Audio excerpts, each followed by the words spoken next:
leçon, nous allons étudier le quotient de deux nombres. Alors tout d'abord, rappelons que lorsque nous posons la division décimale d'un nombre a par un nombre petit b différent de 0, nous cherchons un nombre petit q appelé quotient de a par b, tel que a divisé par b égale q signifie que b fois q égale petit a. Eh bien, le quotient de a par b, on peut le mettre en écriture fractionnaire, et ce quotient, on peut le noter comme ça, a, une barre, petit b.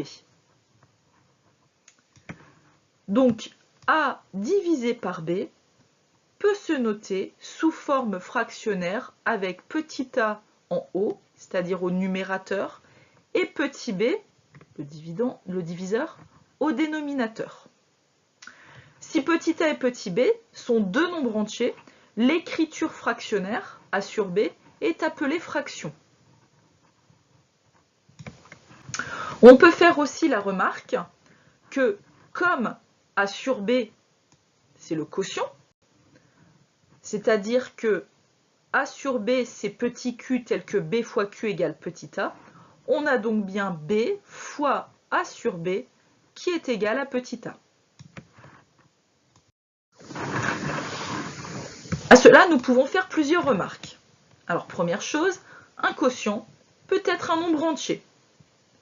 Prenons comme exemple le quotient 35 sur 5. Comme on vient de le voir, 35 sur 5, cela signifie 35 divisé par 5. Et on sait que 35 divisé par 5, ça fait 7. Donc 35 cinquièmes est un quotient qui est un nombre entier. Un quotient peut être aussi un nombre décimal non entier. Prenons comme exemple le quotient 14 sur 4. 14 sur 4, c'est le quotient égal à 14 divisé par 4. Nous posons la division 14 divisé par 4. En 14, combien de fois 4? Il va 3 fois. 3 fois 4, 12. 14 moins 12 reste 2. J'abaisse un 0, je mets la virgule au quotient. En 20, combien de fois 5? 5 fois. Combien de fois 4? 5 fois. 5 fois 4, 20. Il reste 0. On a bien une division qui se termine. Donc, nous pouvons écrire que le quotient 14 quarts est égal au nombre décimal 3,5.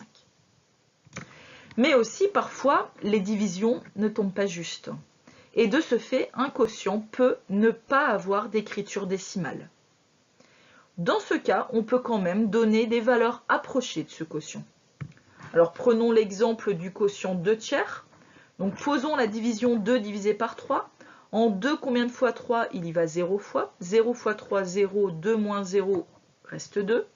Je continue la division en abaissant un 0 et en mettant une virgule au quotient.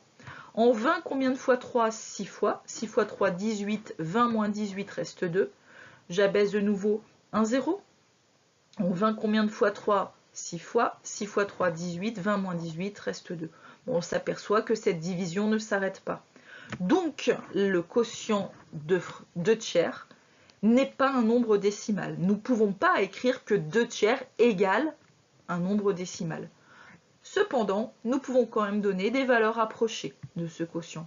Soit une valeur approchée par défaut, soit une valeur approchée par excès. Par exemple, 2 tiers est environ égal à 0,66. Ça, c'est la valeur approchée par défaut au centième.